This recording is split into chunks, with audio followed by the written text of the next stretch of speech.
That's how I warm up when I go play happy, is Eminem rap. I'm not even kidding. But it's usually a lot dirtier than that. Fiore, represent. The hippest cat in Magnolia. That's right. The hippest cat. Taxi cat. So many cat puns for happy. I'm going to use that. Are you the one that wrote the one, this is not a fairy tale panel, y'all, but I gotta ask this question. Were you the one who wrote the, tell that vision I'm not neutered yet? Yes. Line? Yeah. that was my first script for fairy tale, actually. And, really? Yeah, I was like, wow, someone's pushing boundaries. Could you please tell it? You have to say it for me. Oh my gosh, I don't know if I can remember it. Could you please tell me? I'll give you all my fish if you tell that fish and I haven't been neutered yet. He's like, get off me. And then like 10 lines later, I think I wrote that. Man, those humans are so boring. You want to nom on my mackerel? I don't know. He has a fish in his hand. Wait, I don't know if that's in there. No, it's totally. Is it really? Back on Attack on Titan. Yes. Questions to Attack on Titan. Okay, this is a deliberate and intentional yes or no question because I know you can't, you probably can't talk about it, but do you actually know exactly what is in the basement? No. Don't know yet. No. I don't know what's in the basement. That would have been so cool if it was like okay, by show of hands, who knows what's in the basement? No one. Okay, there you go. Yeah. Do not say anything. Yeah. Oh, I haven't watched it.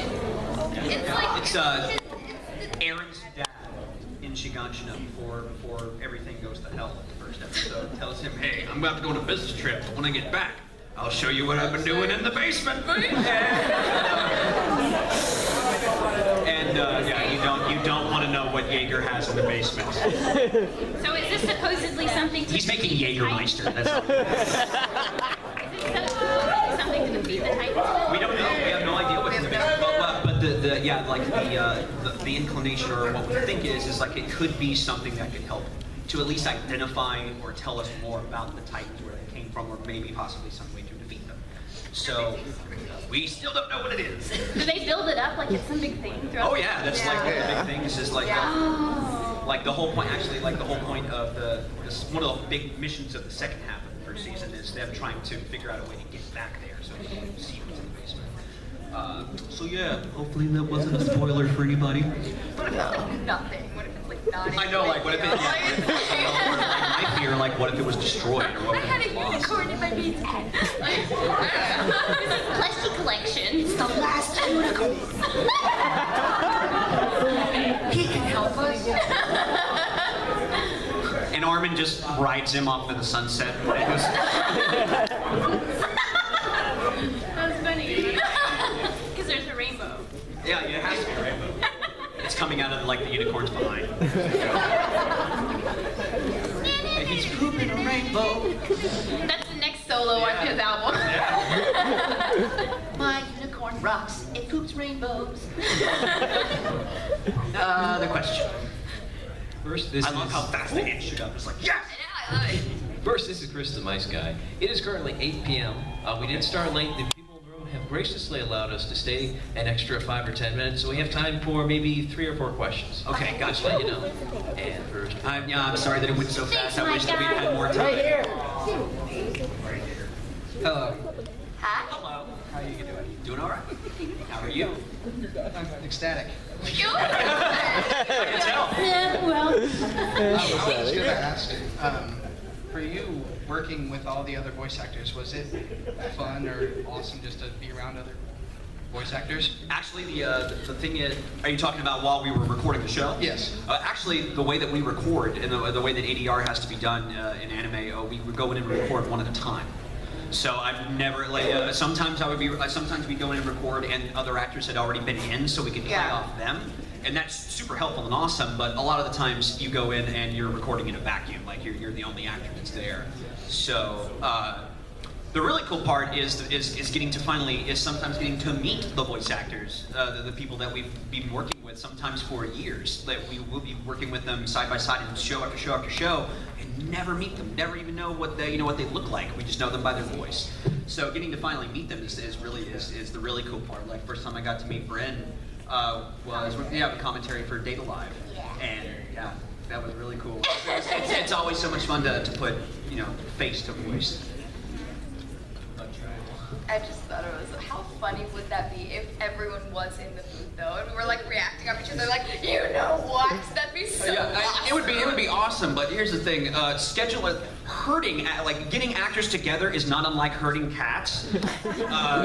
So making sure that you can schedule all of them at the same time is not only time-consuming but completely impractical, both from a scheduling perspective and from a monetary perspective. I mean, like, I'm still in high school, so I'll come for like 3 hours and go back to school. So it's weird. It'd be impossible. Yeah, it's nuts, man. It can be nuts. Only a few times have I ever recorded with other actors in the booth, and it has been a blast. It's always been super fun to be able to play off of that energy, like right there, live. Like There's no Walla sessions are the one time where you really get to do that. Who here knows? By show of hands, who does not know what Walla means? That's awesome. Okay, cool. Walla in terms of dubbing stands for with all actors. Like we were talking about earlier, when you just have a bunch of soldiers or a bunch of background stuff, you have like 4 or 5 people in the booth. That's some place where you not only get to play off each other's energy, but so much of it is almost 100% improv. And so you get to say and do things that are going to be buried in the mix that no one will ever hear. So there's a lot of really crazy stuff that happens in Walla sessions. I got to be a cat once. That was fun. I felt like sharing that. Got to be a cat once. It was like a cat. Meow. Meow. All right, one more question, so make it a good one. One more. I think we can do a couple more. Let's do 2 more. Okay. And yeah, we're gonna we've got a whole bunch Whatever's of being this one. pointed at. You'll get the last question. Okay. Okay. So wait, where? Real quick. Stand up and yell. Yeah, stand up and yell. Here we go. Where are you? Okay. Okay, so you mentioned, a lot of Armin's solo album and your rap career. So I have a question. Okay. If Attack on Titan were a Broadway musical, what would that look like? And what would your character's big number be? His big number.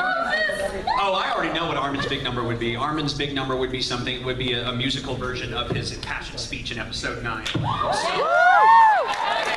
would be it. I'm not sure what it would be called. I actually know exactly what it would be called. It would be called "I saluted so hard I cracked a rib." And the choreography would be stellar. I know, right? That'd be so awesome. I mean, like they somehow pulled off Spider-Man with only a few casualties. So It's got like a bunch of basketball players, and they just like they're the Titans. They're just going around like dancing. Oh my god. That was so because basketball players are tall. Yeah,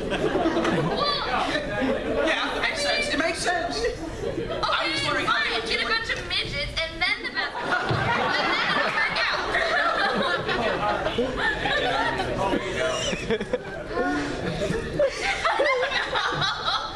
I think Peter Dinklage would be Aaron. Yes. All right, I'm gonna give you a spoiler from my character because it's not a big deal. It's just it took me like 30 minutes to record it. Seriously, it's not gonna be your favorite character. And come on, you guys. It's my favorite character. Anyway, my boyfriend gets ripped in half. So my song would be guts or glory, but not both. Sorry. That was awesome. That ripped my heart out. That was. And you just came up with Christa's song. That just ripped my heart. It basically, it's like, why can't we just be wonderful? Like, I mean, it's basically like. It'd just be a song about rainbows and flowers and the unicorn that lives in the basement. Like, that would be what your song's about. Like, Okay. And the person. the pointy person! Yes. You got this. Hi, pointy person. Oh, yay! It's one of your favorite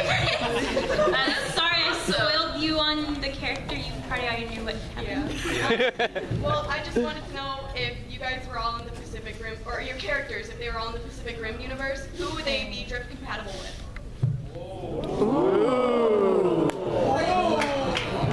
That's a good one.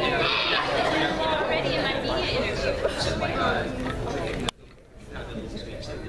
Just somebody else that that have to pilot their Jaeger with. It takes 2 pilots. So just who would they be compatible with in order to pilot their giant robot? In Attack on Titan? If our characters were in the Pacific Rim universe. I don't know. But what I'm saying is, do you mean like with one of those characters or with the Attack on Titan characters? Okay, so with, yeah. Huh? What? Oh! Go ahead. Ymir.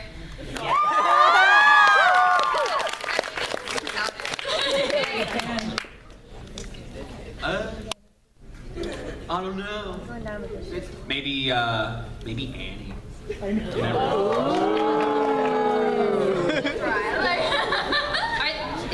Are these Attack on Titan with Attack on Titan? Yeah.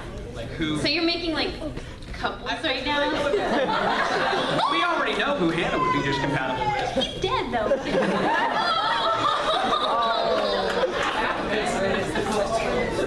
There's plenty of fish in the sea.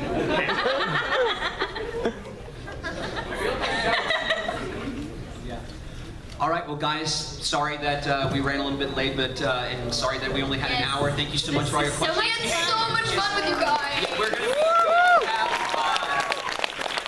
please be sure to watch tonight. If you have Twitter, be sure to follow us. It's at 10:30. Those of us be live tweeting while we watch. Feel free to comment and tweet with us.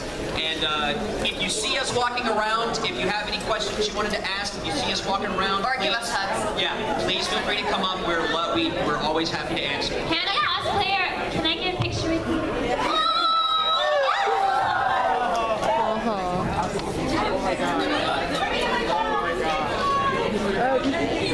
You're welcome, darling.